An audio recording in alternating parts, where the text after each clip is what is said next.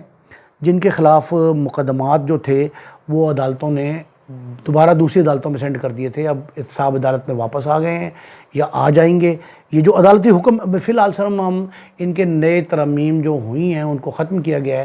ان ترامیم کے خاتمے کی حد تک بات کر رہے ہیں۔ تو یہ فیصلہ ہوا کہ راجہ پرویز اشرف، شاہد خاقان عباسی، میاں شہباز شریف، شوکت عزیز، یہ 4 سابق وزراء اعظم ہیں۔ ان 4 سابق وزیر اعظم، سابق وزیر خزانہ اسحاق ڈار صاحب جو ہیں ان کے کیسز جو ہیں وہ واپس ہو گئے۔ پھر سابق صدر آصف علی زرداری، سابق وزیر اعظم میاں نواز شریف اور یوسف رضا گیلانی، ان تینوں کے خلاف ناظرین توشہ خانہ کیس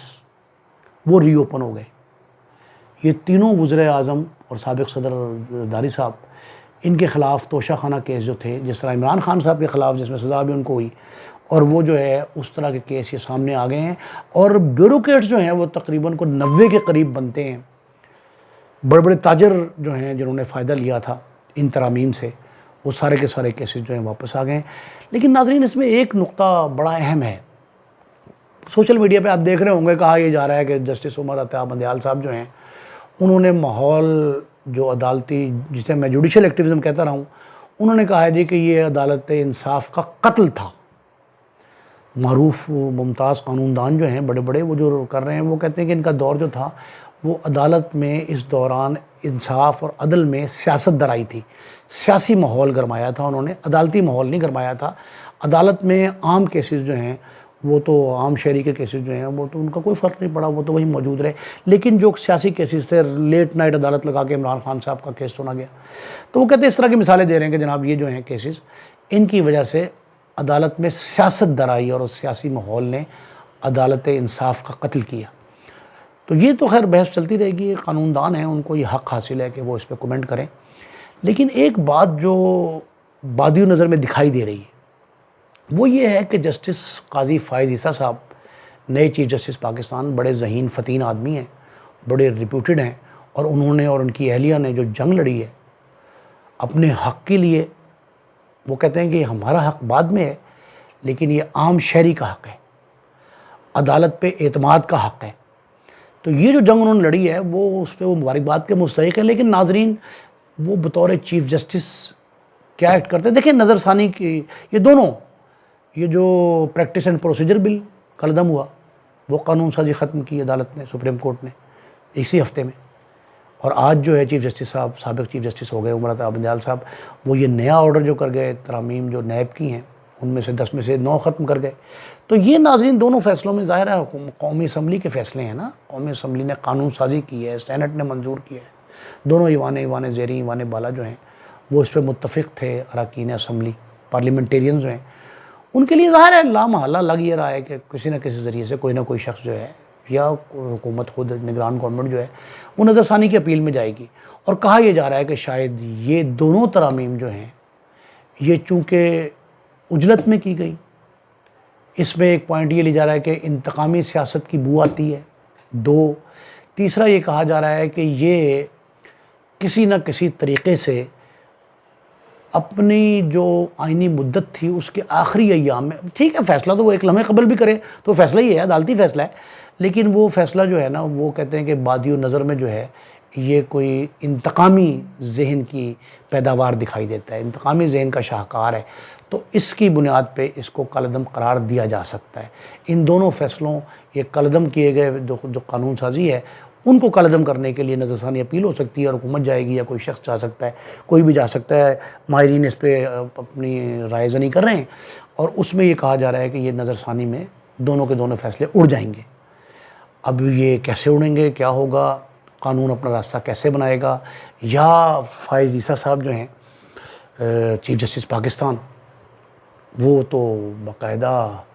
قاضی، ان کا نام ہی قاضی، ان کے ساتھ ہی قاضی آتا ہے، وہ تو باقاعدہ اس میں بامسمہ ہیں. تو وہ قاضی صاحب جو ہیں وہ قاضی القضاء اگر ثابت ہوتے ہیں اور یہ ان کی جو ہے دونوں فیصلوں کی نظر ثانی اپیل میں یہ منظور ہو جاتا ہے، تو پھر ایک نیا فیصلہ سامنے آئے گا اور اس کے بعد کی صورتحال کیا ہوگی.